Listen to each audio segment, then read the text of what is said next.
तपाईँको नयाँ गाडी सिक्न तपाईँलाई थाहा पहिला आफ्नो नाम सुरु गर्नु।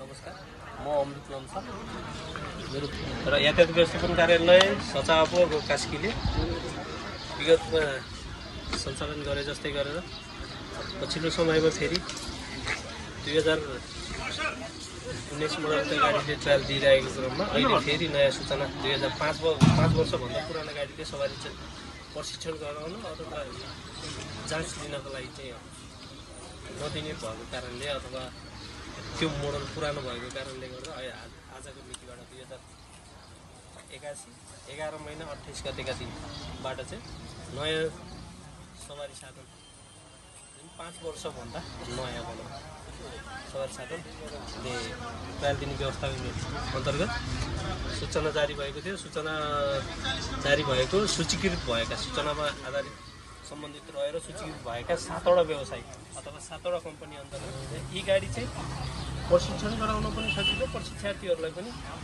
धेरै सहज हुने र नयाँ मोडलका 2025 मोडलका गाडीहरू छन्।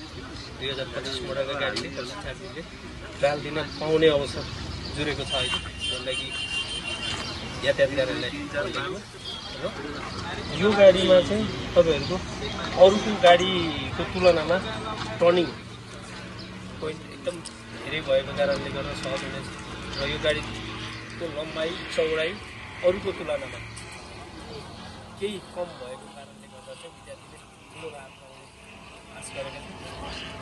सँगै अब आजका दिनमा डिजिटलबाट सुरु भइरहेको छ र विगत निरन्तरता पाउने आश गरेका छन्।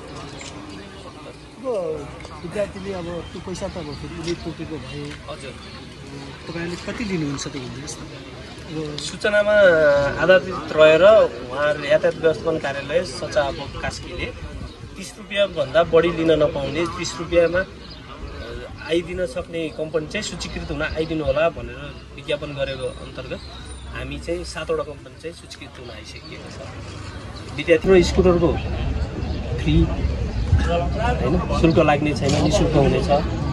गाडीको साना गाडी यी अन्तर्गत 20 रुपियाँ र त्यस्तै गरेर यातायातले तोकेको रेटमा चाहिँ सूचीकृत भइएको छ। धन्यवाद।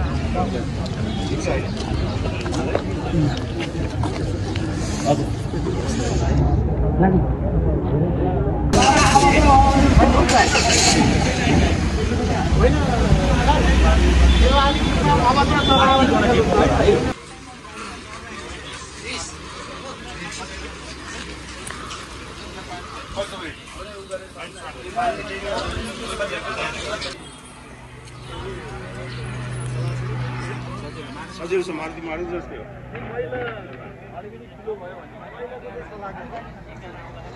एकदम सजिलो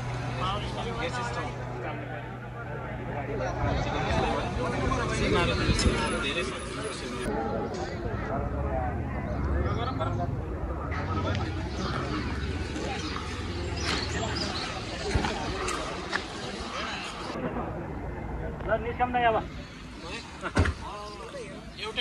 होइन दिन नदिनु